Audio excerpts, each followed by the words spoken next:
Barnstorm brewing up in the loft. When she comes down, she falls so soft like rain. It's only rain. Peaceful sleeping is living proof. Nothing sounds like an old tin roof. Rain. It's only rain. It's only rain. It's only rain. Dust Bowl farmer, red dirt clay, drops his shovel and he kneels to pray for rain. It's only rain. Starbucks stranger, where'd you come from? Fire the cannon, bang the drums, the rain. It's only rain. It's only rain. It's only rain.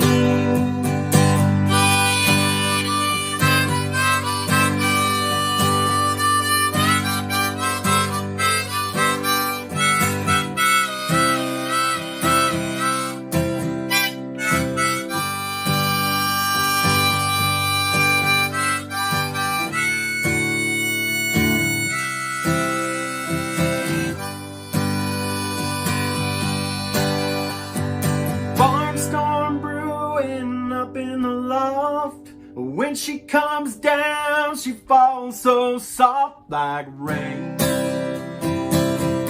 It's only rain. It's only rain. It's only rain.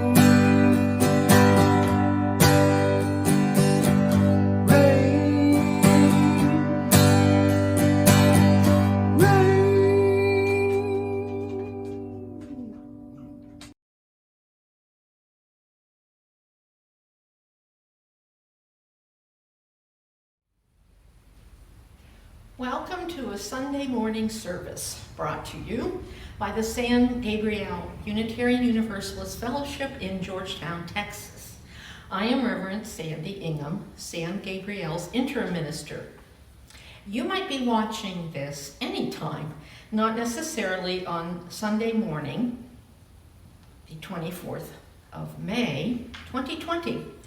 Today's service is a celebration of and a memorial to the life of Unitarian minister Norbert Capek. Whoever you are, wherever you are, whatever time you tune in, you are most welcome here. This church is a welcoming congregation and a green sanctuary. If you would like to know more about Unitarian Universalism in general, visit uua.org. To learn more about this congregation in particular, go to sangabrieluu.org. I have announcements. General Assembly this year will be entirely online. So if you are interested in attending virtually, you can check that out on uua.org, or you could talk to me. Also entirely online, I guess we should say what isn't online, our annual pledge draw, whoops, not quite. Our annual meeting here at San Gabriel Unitarian Universalist Fellowship will be June 21st, and it, of course, I said, will be virtual and online, and there are going to be a lot of pieces to this, but we've got great people working on this. They will make it simple for you. But please keep checking the Messenger, which is the name of our newsletter, to see what you can do. Also, Next Sunday, we will have, or whenever you watch it, but the 31st of May will be a kind of an annual tradition, I think, here, the Flower Festival. That too will be done online. There will be more about this in a few minutes, but preparation for our Flower Festival begins now, and it begins with you. I'm going to light the chalice, and I'm going to use words that were written by Norbert Capek. And he wrote these words when he left a Unitarian congregation in, I believe, New Jersey, in this country. The important thing is that what he wrote in these words, and other writings of his, is what I hope this fellowship aspires to. And I want you to carry in your hearts and minds these words of Capek's until we physically actually gather again in this space.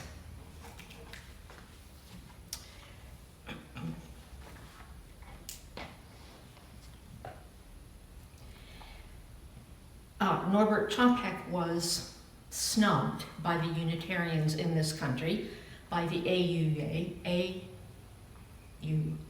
Association of Unitarians, and they didn't believe that he could actually start a congregation in his home country, Czechoslovakia. But I will give you more about that in a few minutes. So here's what he wrote. He had a much better experience 10 years after that initial being ignored. Now, in June of 1921, as a member of the Unitarian Church of Essex County in New Jersey, these are the words he said. I thank you for the way you have not disappointed me, for I found not only clear heads but warm hearts too. I liked the sermons. I enjoyed the sweet music. Especially, I was enthusiastic about my kiddies. That's his children. What they told about their Sunday school and their teachers. It is certainly the best Sunday school I ever saw. But above all, I liked what is so difficult to describe. What is more than a friendly smile, more than a kind word of greeting. It is that personal touch of a soul that has a vision. It is the heart of religion in the heart of this congregation.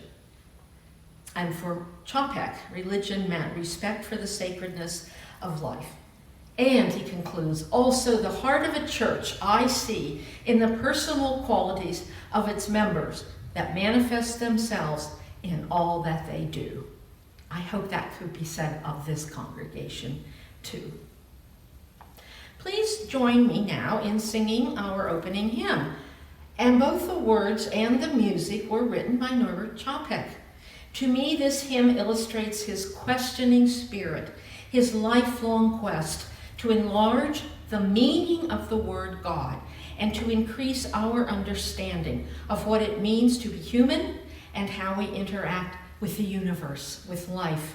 He wanted us to always examine our lives and to answer this question: how do we be in right relationship to the Spirit of all that is, to the Spirit of love?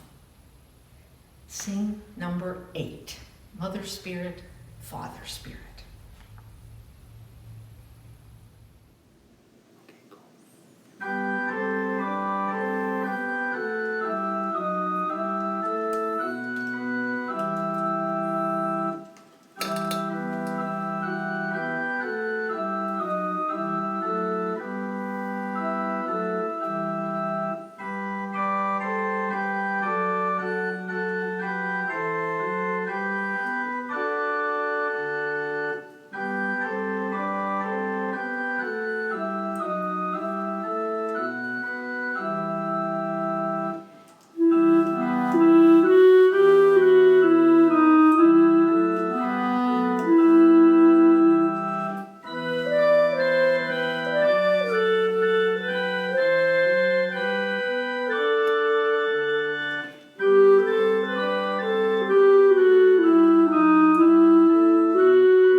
The opening words were written by Norbert Capek. He writes this: "We are not leading a fight just against evil, but also for positive work." Capek was born in the late 1800s and he died in 1942. We are not leading a fight just against evil, but also for positive work. We prefer building to destroying. We do not favor dogmas. They are lifeless formulas. Freedom. That's something we get enthusiastic about. Let's free ourselves from superstition and prejudice, and then truth in its full beauty will appear. Let us inscribe on our banner freedom of conscience, and let us win battles with it everywhere. Reason. That's a big word, but only a few know what reason truly means. Many know the phrase, but don't themselves really think. Tell me, who is the greater? Someone who knows a lot, or the person who knows how to think? Not only to think, but to act independently and responsibly. Capek wrote this in Pravda, January 6, 1911 edition. Pravda was a popular Moravian journal of the time. Capek wrote the words that I just read when he was a Baptist minister. His spiritual journey is fascinating.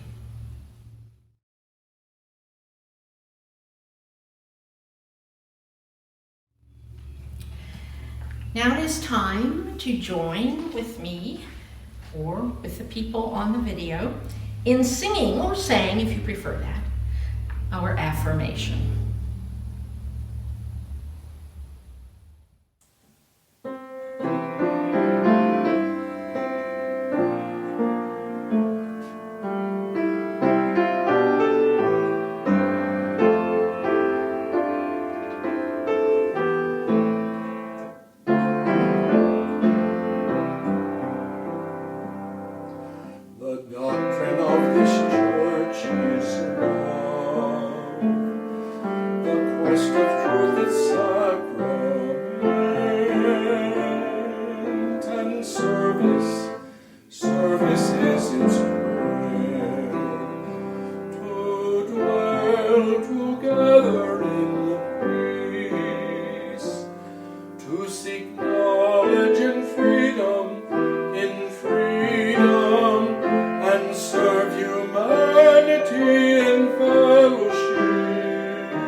Here is Corinna with the Wonder Box, but with something else.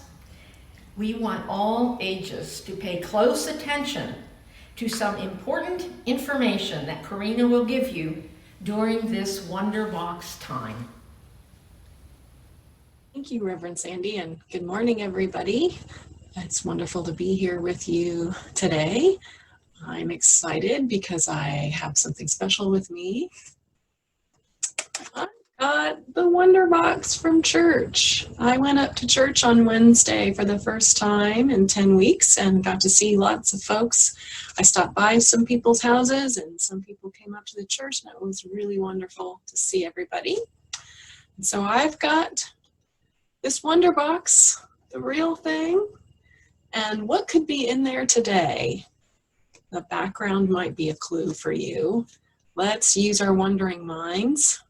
That's how we help each other learn and grow. And we're going to see about making a guess.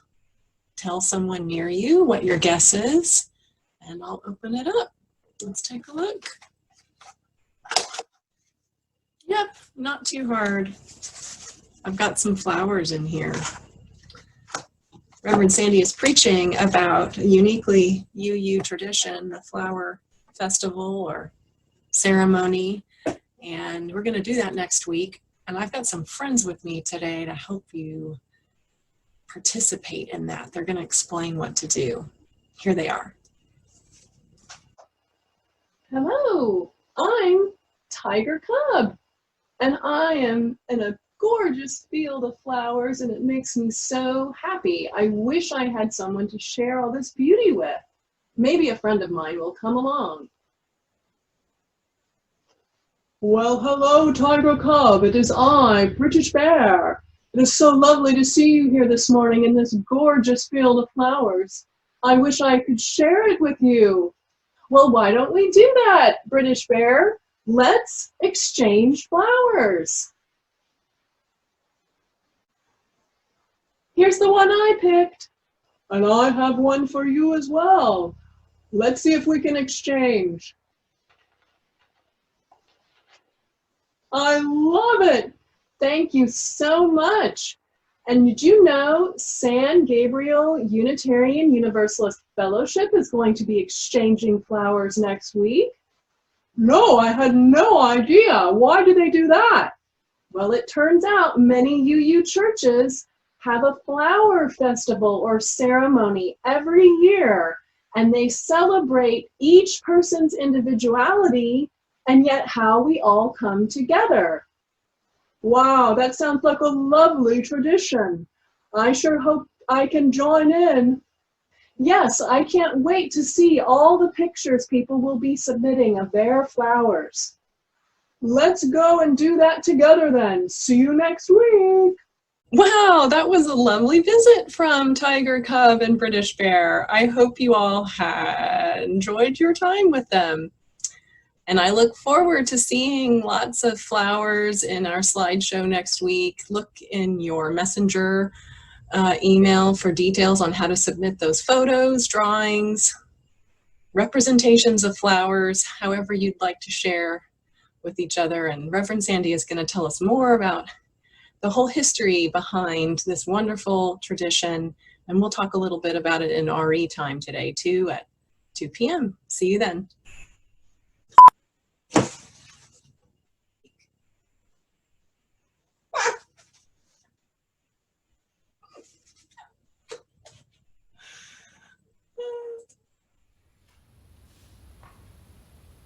Thank you, Corinna. Now you have your homework.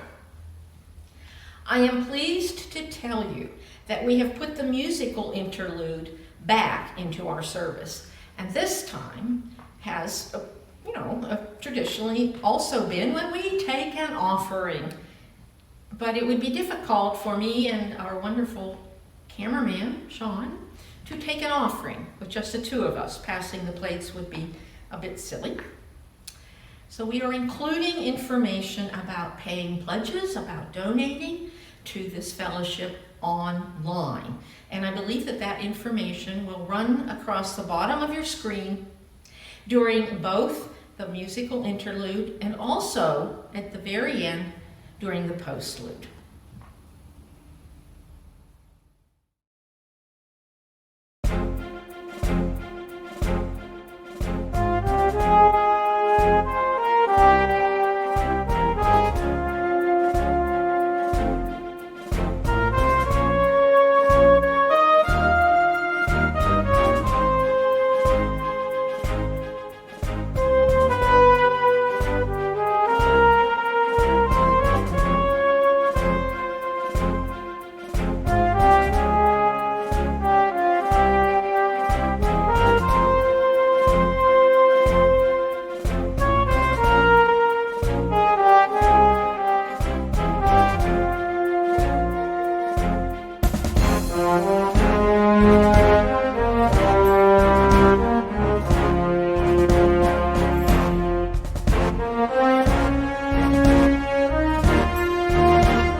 I invite everyone to enter into a few moments of silence now and a meditation during these next few minutes.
I titled my reflections for today, Showing the Way. I think you'll know why, even if you haven't read the blurb in the newsletter about it. I hardly know where to begin with the story of Norbert Capek. He was one of those larger-than-life figures and way, way ahead of his time. I would say that he is still way, way ahead of the times, human times, that is. What keeps us from creating a new world, Capek asked, in the late 1930s? Think about that, the late 1930s. And we are still trying to answer this question. Norbert Fabian Capek started the tradition of the flower ceremony. He probably did not use the word communion, and I'm pretty sure that he referred to this ritual as the flower ceremony or the flower celebration, but he preferred, and it's also my favorite, the flower festival. I tend personally to be an optimistic person, but after reading Norbert Fabian Capek, A Spiritual Journey by Unitarian minister Richard Henry, I don't know if a more optimistic person than Capek ever lived. I should mention that Lee Haspel, one of Norbert Capek's grandsons, lived in Madison, Wisconsin, where I lived for many years and where I served a congregation, a UU congregation. Lee Haspel and his wife Sandy were members of Prairie UU Society, the congregation I served. Well, they were friends. Not sure they ever actually signed the book, but they were friends. Lee told me that in his opinion and from his memory of his grandfather, there are many errors in Richard Henry's book. The one thing I do remember, Lee Haspel, grandson of Norbert Capek, telling me about those years in Czechoslovakia during World War II and right after was how hungry. He always was so hungry. He was a teenager. Interestingly, another grandson, Ronald Frederick, whom I don't know, has a blurb on the back cover of the paperback version of Henry's book, which contradicts what Lee said to me. Masterful. The amount of research and effort is mind-boggling, and the book is a great read. My grandfather would approve, says Frederick. Well, such is the way of families, isn't it? There is the error, according to grandson Lee, around the use of that word communion, and there appears to be a factual error about when the first ceremony, the first flower festival, was actually held. Our own Unitarian Universalist Partner Church Council said it occurred in June of 1922 for the first time, but Richard Henry's book says the first ceremony was held in the summer of 1923, a year later. I think that Henry's book is important, despite any errors it may have. The book tells a fascinating story of a remarkable man and gets most of Capek's life right, I believe. Capek was full of joy. He wanted others to cultivate their capacity for joy. He had a wonderful sense of humor. He loved children. He had 11 children, 6 with his first wife, 4 with his second wife, and 1 with his third wife. Capek was widowed twice. He moved to New Jersey with the second wife, whose name was Maya. She unfortunately died in February of 1916, and Capek remarried in 1917, and this woman's name was also Maria, but Capek gave her the nickname of Maya.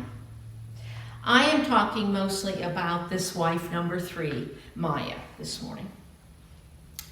In 1921, after spending 7 years in this country, Norbert Capek was about to return to Czechoslovakia with his wife Maya to start a Unitarian movement there in their home country. This is when he was so unsuccessful at having the American Unitarian Association, the AUA, pay any attention to him. They were sorry later. Leaving the United States for Maya and Norbert meant leaving their adult children. With 11 children, you're bound to have, pretty wide age span. So they had to leave the children behind in the United States, which of course made both parents sad. Capek remarked that he was sorry to have to leave his grown children behind, with whom, this is a direct quote, I have so happily lived all their life. Capek took the most amazing spiritual journey during his lifetime. Music was a very important part of his journey. He loved music, and he wrote more than 90 songs, one of which we just sang this morning, Mother Spirit, Father Spirit. Capek was born on June 3rd, so it's almost the anniversary, 1870, to Joseph and Marie Capek. They were very poor, and he was the only child. His mother was a Roman Catholic, and Capek would be raised in that faith. However, he was greatly influenced by the faith of his father's side of the family, something he, Norbert, would not realize for many years. Those Capeks belonged to the Church of the Moravian Brethren, still pretty close to us, Unitarian Universalists, ideologically and theologically. They were founded, the Moravian Brethren, in the early 1400s. And talk about being way ahead of your time. The Brethren believed in nonviolent resistance to evil, that Christian practice is far more important than theology, that reform of the church, especially of clergy prerogatives and behavior, was urgently called for. Capek's father, Joseph, was not fond of the Catholics. When Capek was an altar boy, he saw several incidents that disturbed him. Once there was a priest wanting more kickback money for officiating at a funeral service. Worse, there was another incident when Capek witnessed a priest beating a student who didn't know the Good Samaritan story. When Capek was 12, this would have been 1882, he was sent to Vienna, Austria, to continue his education and to train to be a tailor with his uncle, who was obviously a tailor. Vienna was, of course, the center of the Habsburg Empire at that time, and the anti-Semitism there appalled and puzzled Capek, and was a factor in shaping his responses to the Nazis later in his life. The goal of the Habsburg Empire at this time in 1882 was to erase all traces of Jewish life. Capek became bilingual at this time, spent a lot of time in used bookstores. He reads a lot. And then the adults decide to end his education. Remember, he's from a poor family. And make him a full-time apprentice to his uncle. Well, Capek just kept on reading more and more about religion. He had so many questions. He visited different Catholic churches, none of which impressed him. Rather, they depressed him. He met a Lutheran minister, and they became friends and had many discussions, and the Lutheran minister introduced Capek to the Baptists. Capek was baptized into that faith in 1888, and then he was sent to Hungary as a Baptist minister. And he became known in Hungary as a dangerous heretic for passing out Bibles, but they were the wrong kind of Bibles, according to the Baptists. And he was arrested for heretical activity by the Baptists in 1889. And also in this period, though, he managed to start a Baptist church. He was barely 20 years old. In 1890, he went to Hamburg to attend Baptist College and Divinity School, where two life-changing things happened to him. First of all, he had, according to Richard Henry, a radical disturbance of his previous orthodoxy. I would argue that he was having that all through his life until he found Unitarianism. He was a free thinker, and he realized that in Hamburg at the Baptist Divinity School. The second thing that happened to Capek there was he met Walter Rauschenbusch, visiting professor from the Rochester, New York Theological Seminary and founder of the Social Gospel. Some of you may know what those two words mean, the Social Gospel, and some of you probably have heard of Walter Rauschenbusch. The Social Gospel, now remember, we're in the 1890s. The Social Gospel called for an economic as well as a moral revolution as prerequisites for social justice. That sounds not only like a good idea to me, but an extremely relevant one.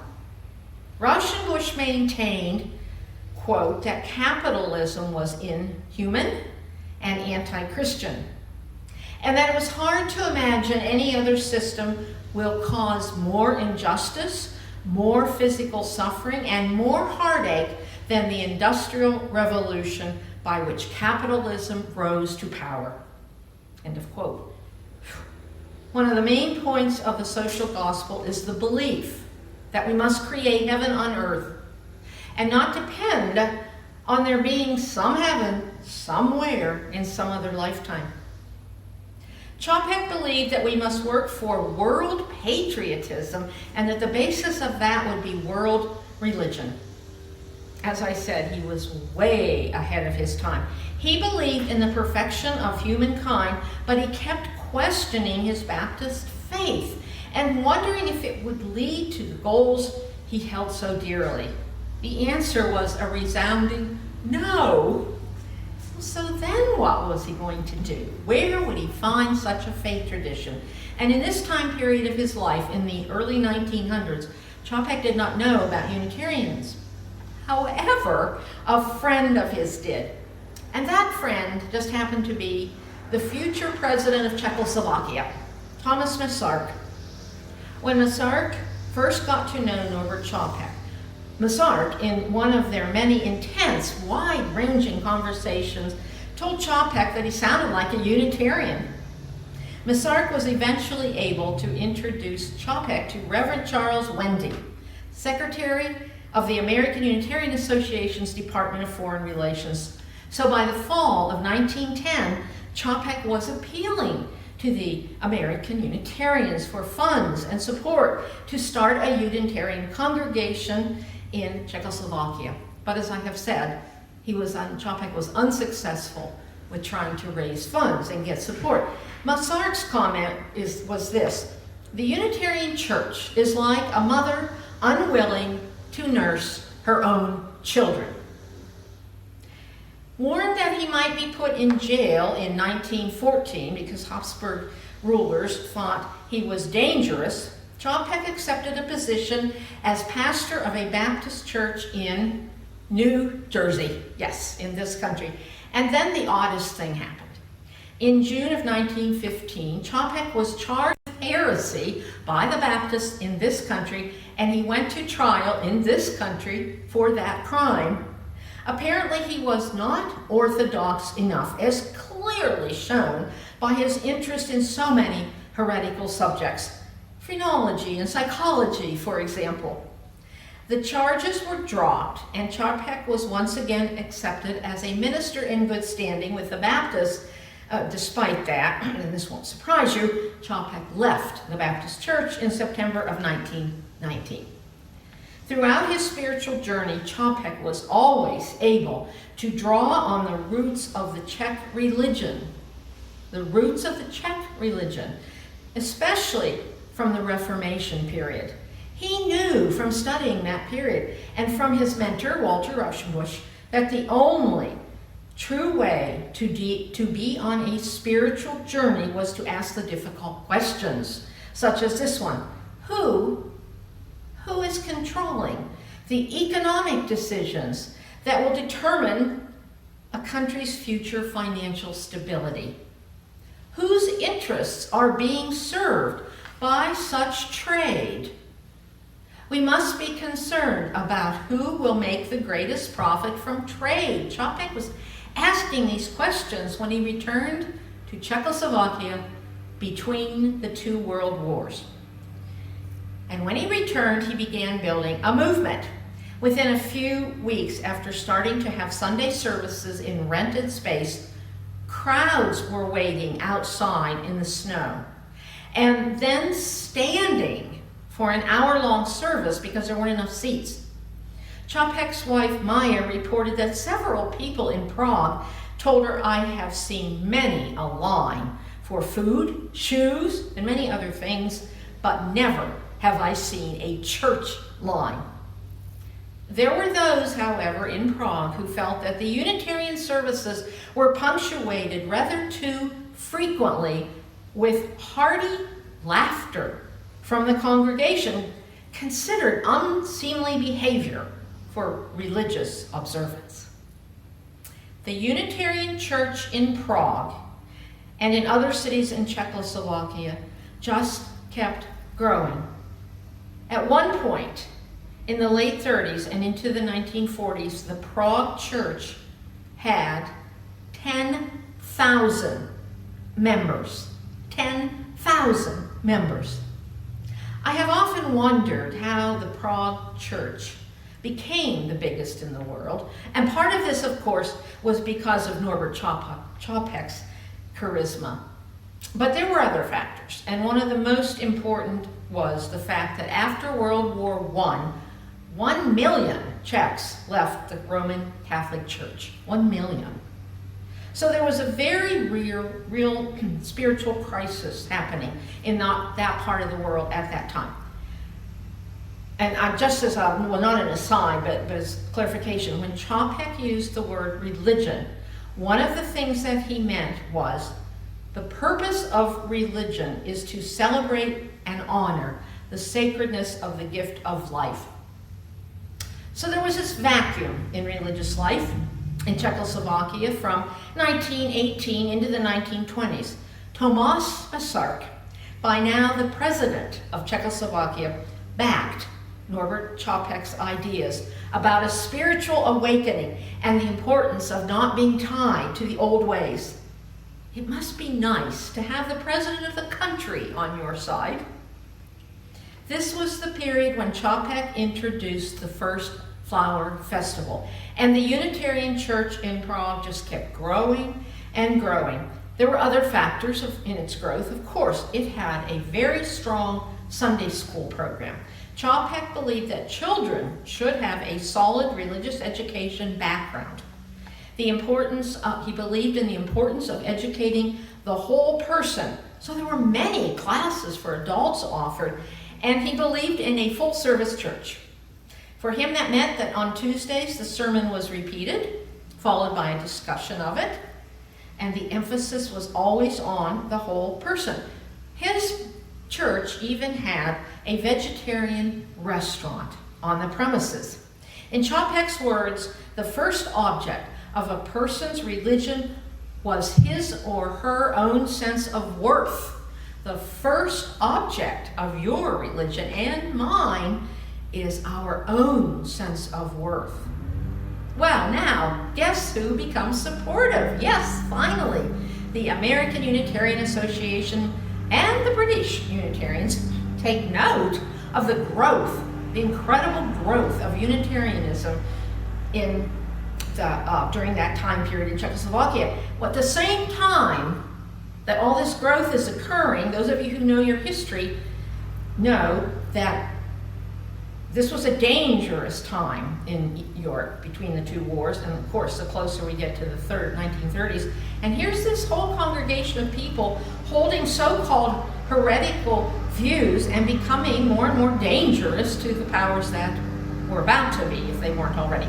Life was getting darker and darker in Europe, especially in Eastern Europe. In 1938, the Munich Pact was signed, and Czechoslovakia is essentially handed over to Hitler. Some of you will know that this was the time period when Martha and Wade Steele Sharp went to that part of the world as, at this point, as AUA commissioners. And you know them why? Guest at your table, and saving many Jewish children. In February of 1939, Maya Capek went to the United States on a lecture tour to raise money for Czechoslovakia. She would not return until after the war ended. Remember that. The Sharps arrived in Prague, so they kind of maybe passed each other in ships. On March 15, 1939, the Germans occupied Czechoslovakia. Capek and the Haspel side of the family are given an out by the American Unitarian Association. Members of that organization and many ministers in this country were willing to write letters to get the Haspels and the Capeks out of Czechoslovakia. They even were finding jobs and positions for them. But the Capeks and the Haspels declined. Unfortunately, perhaps in part because they thought that things couldn't get much worse. By 1940, Unitarian services were under surveillance by the Gestapo. Think about that. Imagine that. If you can, being watched by the Gestapo as you enter and as you leave your place of worship. In June of that year, Capek had his 70th birthday, and there was a big celebration. One of his gifts from the board of trustees of his church, no less, was a radio. Listening to foreign broadcasts in 1940 was an offense punishable by death in Czechoslovakia. What were they thinking when they gave that as a gift? In October of that year, 1940, Capek was summoned to appear before the Gestapo. His response was this: anyone who is worth anything at all is either in jail or called for interrogation by the Gestapo. I'd have been ashamed if they'd not called me. He was released after an hour, went back to the church in his office and said to his staff, quote, "They really welcomed me nicely, and they liked me so much, they almost kept me there." Told you he had a great sense of humor and was incredibly optimistic. So more anxiety comes along for the Unitarians. Now, not only were you checked at the door, entering and leaving, but now if you came to church, you had to be okayed by an SS officer before you could come into the building. But still, attendance remained very high. Then one of Capek's daughters, Zora, made a horrible blunder. She told a supposed friend about something she and her father heard on a BBC broadcast. The friend asked Zora if she would type it up. "Oh, sure," said Zora, "happy to." And shortly thereafter, on March 28th of 1941, Capek's home was invaded and the apartment ransacked. That same day, Zora and Capek were arrested. They were first held in Pankrak prison in Prague. Zora later went to Dresden prison. Norbert was sent to a prison 150 kilometers from Prague. There were lawyers hired, but the first one was a fraud, and a mock trial was held in May of 1941. The family found a better lawyer, and charges of treason, among other things, against Norbert were appealed. April 1st, 1942, Capek was found not guilty of treason. He was found guilty of listening to the radio, though, and he was given a 1-year sentence.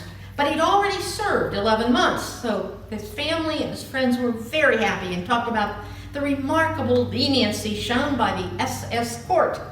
Within 1 month, Capek would be released. That is not the end of the story of Norbert Capek's life.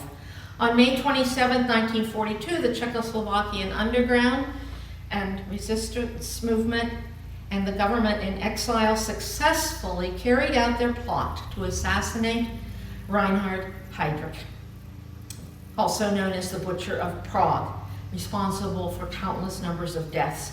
And immediately after that assassination, Hitler ordered the 10,000 Czechs on the official blacklist be arrested. Most of those people were killed. And then Hitler ordered that the entire village of Lidice be wiped out for supporting and assisting in this assassination plot, though the villagers had not been a part of the plot. And next, all the villagers in another town were murdered. Unfortunately, Norbert Capek was caught up in this vengeance, as were many other prisoners. He was sent to Dachau, arriving on July 5th, 1942. He did 3.5 months of hard labor. He was 72 by now. He survived 14 weeks in Dachau. While there, he saved many lives through both his attitude and his actions. We have documentation of this. In his book, Richard Henry says that Capek was gassed. Lee Haspel said his grandfather died from being a human guinea pig and from the injections he received. I suppose those details don't really matter much now, do they? What matters is that we keep the memory of this remarkable man, Norbert Fabian Capek, alive, and that we continue to celebrate his flower festival and know why we're celebrating it. I'll have more to say about the festival itself next week. What matters now is giving the next generation hope. What matters is that this man who lived and died in the last century is not irrelevant. He shows us the way into very current concerns. One, how do we form and sustain theologically inclusive congregations? And two, how do we stand up and speak out against tyranny, bullying, despots, and dictators? We have so much to learn from Norbert Capek and so much hope together. May it be so, and may we learn. Please enjoy the closing hymn, and don't be put off by the fact that all 6 verses, I think it's 6, are up there. It's number 23, but for those of you who happen to have hymnals, but of course it will be on your screen. And all of it, enjoy, just enjoy, and keep thinking about how this, though it wasn't written by Capek, this is a summation, a wonderful summation of what he thought God was and is.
The chalice is extinguished, but its light lives on in the minds and the hearts and the souls of each one of us. The closing words, this will probably surprise you, if I can find them, were written by Norbert Capek. They're brief. You'll be glad to hear that. It is in our hands to use life and to adorn it with divine beauty and the light of immortality. But what do? We fill life with quarrels, animosity, tears, and vanities. What keeps us from creating a new world? We have invented the airplane. We have discovered the North Pole, but the most important thing is missing, that we might discover ourselves, that we might know ourselves and the meaning of our existence. Blessed be all men. Go in peace and in love and compassion.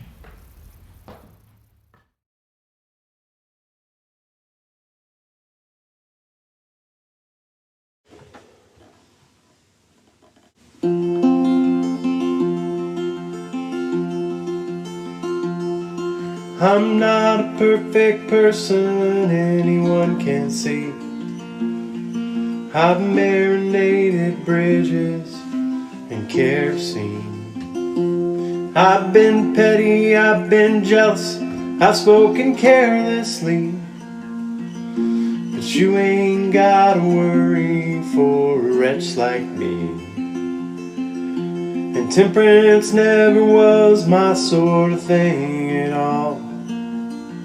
I've stumbled and I've staggered, but I didn't fall. My struggle with my conscience has been a barroom brawl. A wretch like me can't help it with the alcohol. A wretch like me, whose piety it ain't so well defined. A wretch like me, sobriety's a mountain left to climb. How can there be divinity for a wretch like me?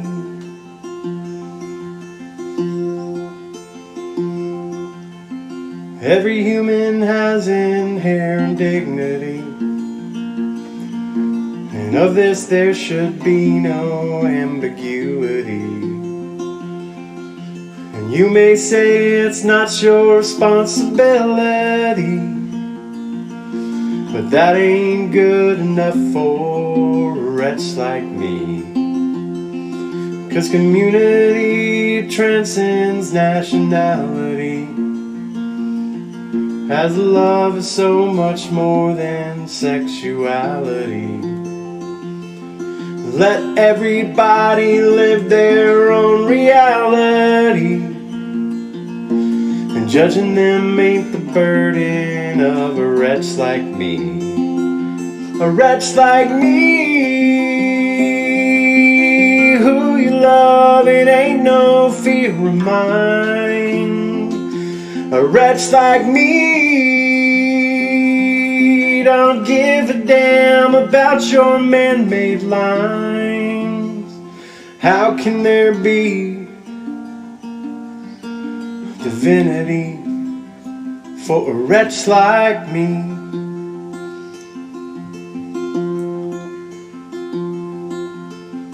Every church and temple has the same shared roof, and there's room in the mystery for many truths.